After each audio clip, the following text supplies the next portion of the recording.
Today, I'm going to defy traditional gender roles. No, wait. Here. Discuss the modern approach and view on Christmas. Grab a seat and get ready for a short analysis that might give some food for thought during this year's celebration. It's no secret that the holiday season has become increasingly commercialized over the years. When I was younger, being 26 now, so roughly 20 years ago, I remember that Christmas didn't used to be such a materialistic holiday. I remember sitting down with the family, enjoying my mother's delicacies, Christmas chicken, Napoleon cake, herring and a fur coat, all the classical Christmas foods.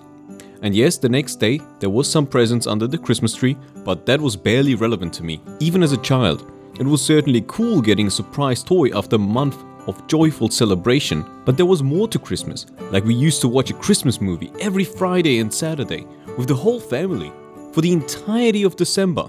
On Sundays we would even have more varied special meals together, and at some point in December we would visit our distant relatives and just generally try to have a wholesome time. Well, now companies have mastered the art of capitalizing on our emotional connection to Christmas. They introduce Christmas-themed products earlier and earlier each year, exploiting our anticipation and desire for a festive atmosphere.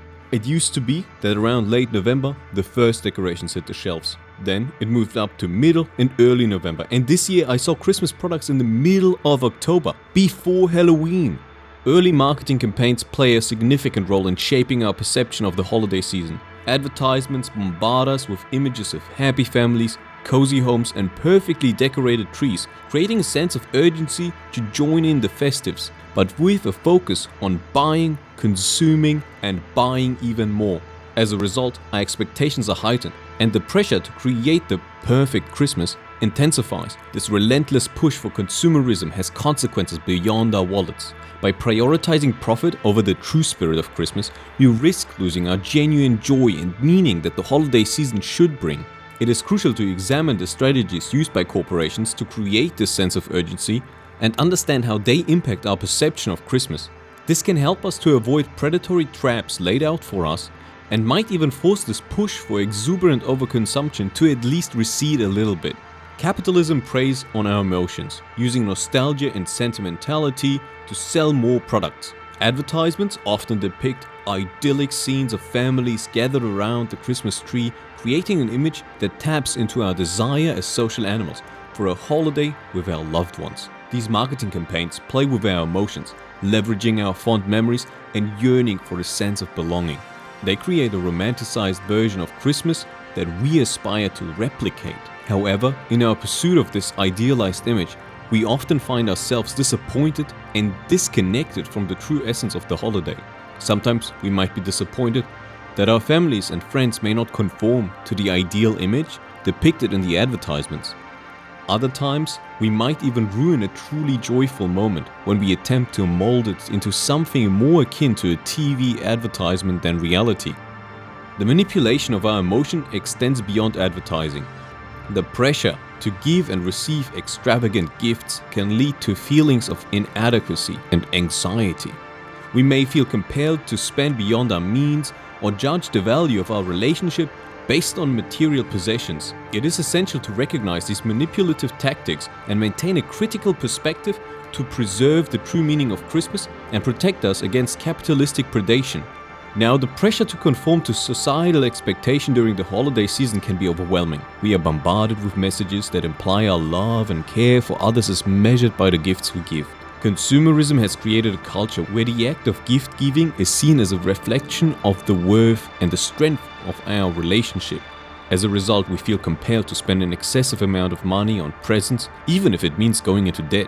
This pressure to conform can lead to a sense of emptiness and disconnection. We may find ourselves caught in a cycle of buying and receiving gifts without truly experiencing the joy of giving or embracing the spirit of generosity and gratitude that Christmas should embody. It is crucial to challenge these societal expectations and redefine what it means to celebrate Christmas. Instead of focusing on material possessions, we can prioritize meaningful connections, acts of kindness, and shared experiences. To fully understand how we even got here and the transformation of Christmas into an indoor celebration, we must explore its historic roots. In the past, Christmas was not solely a private affair, but a time of public celebration and protest against societal inequalities. During and before the 19th century, Christmas was in many parts of the world marked by outdoor festivities and communal gatherings. These events often involved large crowds, caroling, and public displays of merriment. However, as industrialization took hold and the gap between the wealthy and the working class widened, the ruling elite saw the potential for social unrest during these public celebrations, as has happened many times before during this time of the year.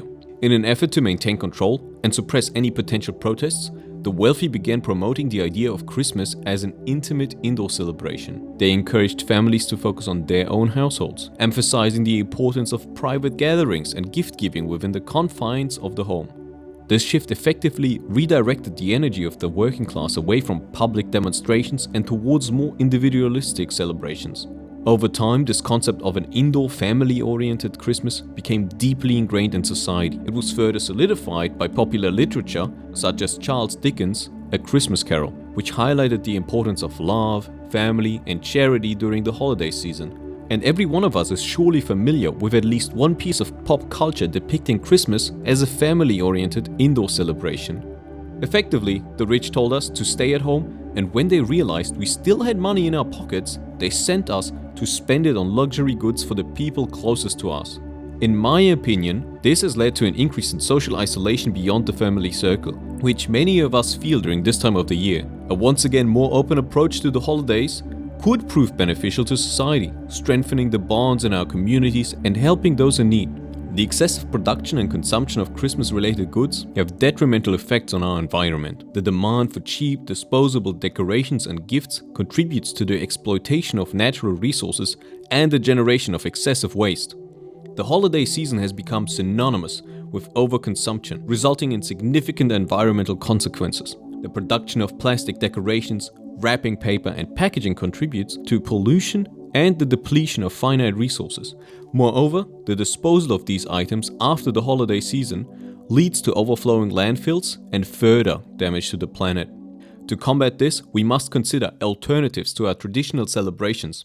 From using eco-friendly decorations to opting for thoughtful, meaningful gifts, we can reduce our environmental footprint without sacrificing the joy and spirit of Christmas. By adopting more sustainable practices, we can ensure a healthier planet for future generations to experience the holiday season. My personal favorites so far are reusable gift bags and homemade decorations, such as wood-carved ornaments. Especially the ornaments can make for unique decorations and a nice family activity or even tradition.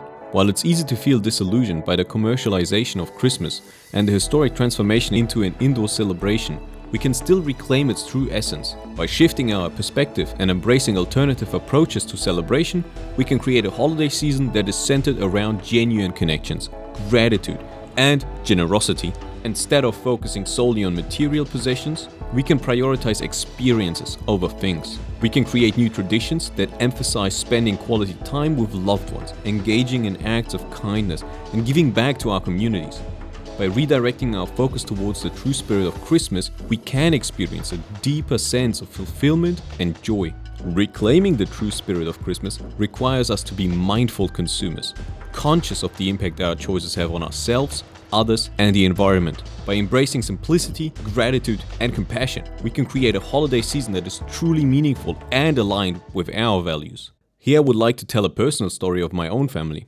We used to all give presents to each other, year after year, and every year it appeared that the presents all got more and more expensive and less personal. What might have started as a picture frame with a sentimental picture of a unique moment in one year became a sushi knife and sushi making set in the next. Of course, evidently, the value of the present has increased dramatically, and that was just one of the 4 presents you seemed expected to gift. I also saw my bank account rapidly decreasing by whatever I had saved in the last 3 months. After Christmas, I would always end up with no money or even debt. Lucky for all of us, we felt similar, and when we spoke about the issue, we realized that this is not sustainable. Instead, we collectively decided to opt for something more enjoyable, which still gave us the chance to gift a heartfelt present to one of our loved ones. We would conduct a secret Santa, pulling the names at the last get-together before Christmas, giving us more than a month to think and prepare something for this person. Additionally, we added a roughly €50 price cap, and for the past 5 years or so in which we've done it this way, Me and my family felt more joyful again, really anticipating to see the gleeful reaction of the person who opens our presents. This gave us a bit of that feeling which we missed back and took a lot of stress away from the holiday season. In conclusion, it's essential to acknowledge the exploitative nature of capitalism during the holiday season and the historic background that shaped Christmas into the Indo celebration we know today. By understanding the tactics used to manipulate our emotions and spending habits, as well as the societal pressure to conform, we can make more conscious choices about how we celebrate Christmas. Let's strive for a more authentic and meaningful holiday experience, free from the pressures of excessive consumerism. Here, I invite you to reassess societies or your personal traditions and embrace a Christmas that truly resonates with your values. Thank you for watching this very different video. Well, compared to my usual content. I hope this video essay was still an enjoyable watch, and if you want to see more content like it, don't forget to like, share and subscribe to my channel, and for the regular gaming stuff that I put out, check out my Twitch channel. And whether you celebrate Christmas or not, I hope you can find joy during those difficult times ahead, and I wish you all happy holidays. Stay hydrated.